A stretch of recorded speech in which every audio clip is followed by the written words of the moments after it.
Assalamualaikum warahmatullahi wabarakatuh. Assalamualaikum warahmatullahi wabarakatuh. Waalaikumsalam warahmatullahi wabarakatuh. Perkenalkan, nama saya Rabiatul Husna. Nama saya Muhammad Ilmi. Perkenalkan, nama saya Ahmad Fajar. Di sini kami membuat video untuk memenuhi tugas dari Bapak Selamat Maulana, SPD MPD, selaku dosen pengampu mata kuliah Sistem Informasi Manajemen. Tema materi kami yaitu Sistem Informasi Sumber Daya Manusia. Saya sebagai pemateri pertama ingin menjelaskan pengertian dan tujuan Sistem Informasi Sumber Daya Manusia atau SDM. Yang pertama, pengertian Sistem Informasi SDM. Nah, sebelum kita mengetahui pengertian Sistem Informasi SDM, terlebih dahulu kita harus mengetahui apa sih itu SDM. Nah, SDM yaitu salah satu sumber daya yang ada di dalam organisasi, meliputi semua orang yang melakukan aktivitas dalam organisasi tersebut. Nah, selanjutnya sistem informasi sumber daya manusia yaitu sebuah bentuk interaksi atau pertemuan antara bidang ilmu manajemen sumber daya manusia dan teknologi informasi. Sistem informasi sumber daya manusia itu sendiri adalah prosedur sistematik untuk pengumpulan, penyimpanan, mempertahankan, menarik, dan memvalidasi data yang dibutuhkan oleh sebuah perusahaan untuk mempunyai kemampuan dalam mendapatkan informasi yang dibutuhkan atau pilihan banyak orang yang lebih berhubungan dengan aktivitas perencanaan sumber daya manusia itu. Sedangkan sistem informasi manajemen proses yang berjalan di dalam organisasi di mana tercangkup di dalamnya antara lain proses perencanaan, pengorganisasian, dan pengendalian. Secara akurat, sistem informasi manajemen harus dapat memberikan informasi mengenai kondisi real organisasi. Salah satu bagian dari sistem informasi manajemen yang penting adalah sistem informasi sumber daya manusia, karena sumber daya manusia merupakan aset yang sangat berharga bagi organisasi. Dengan menggunakan program aplikasi komputer yang mengkoordinasikan tata kelola dan tata laksana manajemen sumber daya manusia di organisasi, guna mendukung proses pengambilan keputusan dengan menyediakan berbagai informasi yang diperlukan. Nah, yang kedua adalah tujuan sistem informasi sumber daya manusia, yaitu yang pertama, untuk meningkatkan efisiensi di mana data karyawan dan aktivitas sumber daya manusia digabungkan menjadi satu supaya lebih strategis dan berhubungan dengan perencanaan sumber daya manusia. Dengan sistem informasi sumber daya manusia, catatan waktu karyawan dimasukkan dalam satu sistem dan pengurangan yang sesuai dengan penyesuaian karyawan lainnya akan tercermin dalam pengecekan gaji terakhir. Tujuan kedua, sistem informasi sumber daya manusia adalah supaya lebih strategis dan berhubungan dengan perencanaan sumber daya manusia. Dengan mempunyai data yang mudah diakses, akan membuat perencanaan sumber daya manusia dan pembuatan keputusan manajerial didasarkan lebih banyak pada informasi daripada mengandalkan persepsi dan institusi manajerial. Sekian materi pertama dari saya. Selanjutnya akan disampaikan oleh pemateri yang kedua. Yang selanjutnya adalah tahap-tahap pengembangan sistem sumber daya manusia. Yang pertama adalah usulan kepada manajemen. Di tahap ini, pengusulan berkenaan dengan masalah-masalah umum yang dihadapi organisasi dan diarahkan pada suatu keputusan untuk menyelidiki lebih lanjut.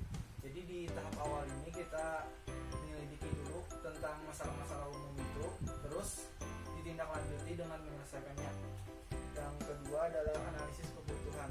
Tahap ini diarahkan untuk merinci lebih lanjut masalah-masalah umum yang dinyatakan dalam tahap usulan menjadi beberapa sasaran dan spesifikasi pemakai.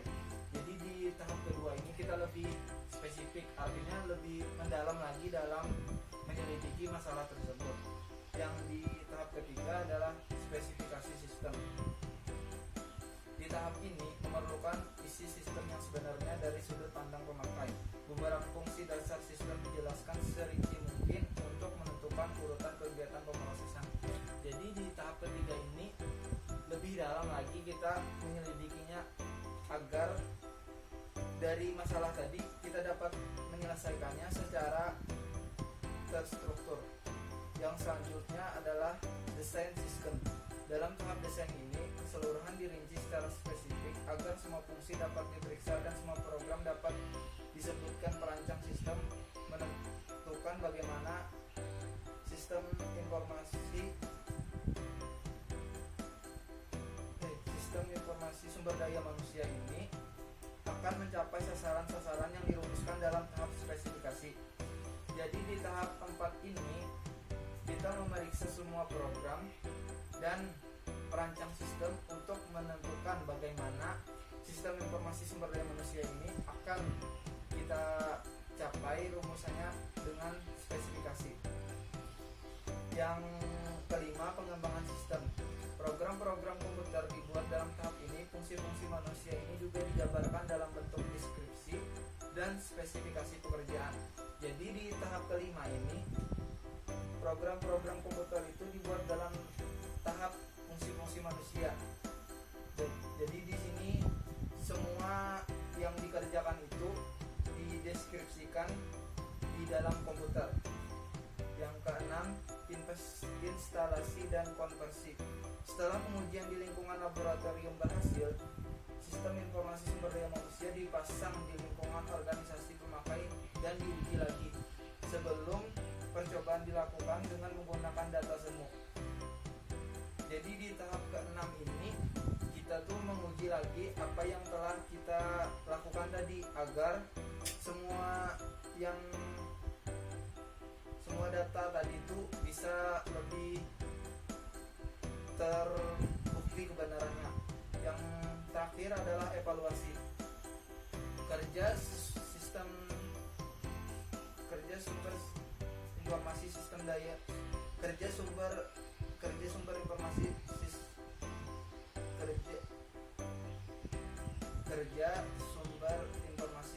sumber daya manusia baru diukur dengan sasaran-sasaran yang telah ditetapkan pada tahap-tahap awal. Biaya penjalan sistem, akurasi dan ketetapan laporan, serta berbagai karakteristik operasional lainnya dievaluasi dan dilaporkan kembali kepada manajemen. Jadi di tahap evaluasi ini, semua apa yang telah kita lakukan tadi kita laporkan kembali kepada manajemen agar semuanya bisa dievaluasi secara baik. Ya mungkin itu saja yang dapat saya sampaikan. Kurang dan lebihnya mohon maaf. Sekian. Selanjutnya ini kita akan membahas tentang fungsi sistem sumber daya manusia lainnya. Menurut Sherrington pada tahun 1995, fungsi-fungsi sumber daya itu terdiri dari 7 bagian. Yang pertama adalah staffing atau employment. Fungsi ini terdiri dari 3 aktivitas yang penting, yakni perencanaan, penarikan, dan juga seleksi sumber daya manusia.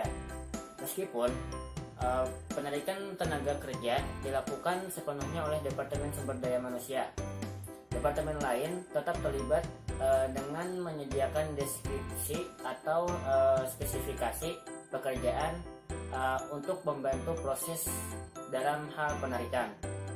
Dalam hal proses seleksi, Departemen Sumber Daya biasanya melakukan penyaringan melalui tes wawancara atau tes yang bersifat kuesioner dan juga menyelidiki tentang latar belakang sang pelamar. Fungsi yang kedua adalah performance evaluation. Para manajer menanggung semua tanggung jawab untuk mengevaluasi bawahannya, dan Departemen Sumber Daya Manusia juga bertanggung jawab untuk mengembangkan bentuk penilaian kinerja yang efektif dan memastikan bahwa penilaian kinerja tersebut dilakukan oleh seluruh bagian perusahaan.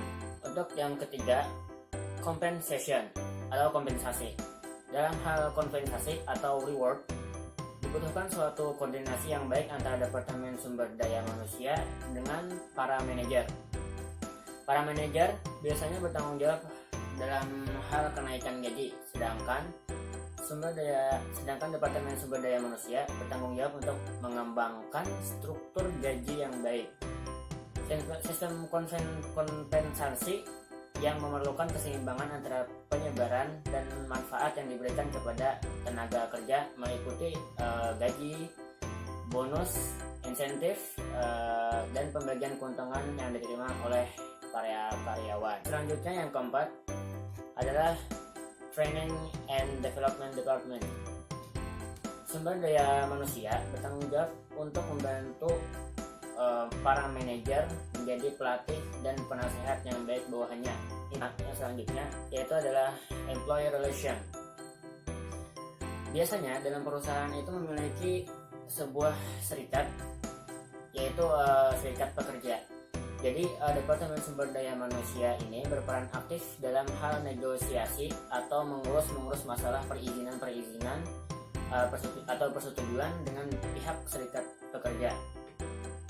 Selain itu, Departemen Sumber Daya Manusia juga berperan aktif dalam hal menampung semua masalah-masalah yang telah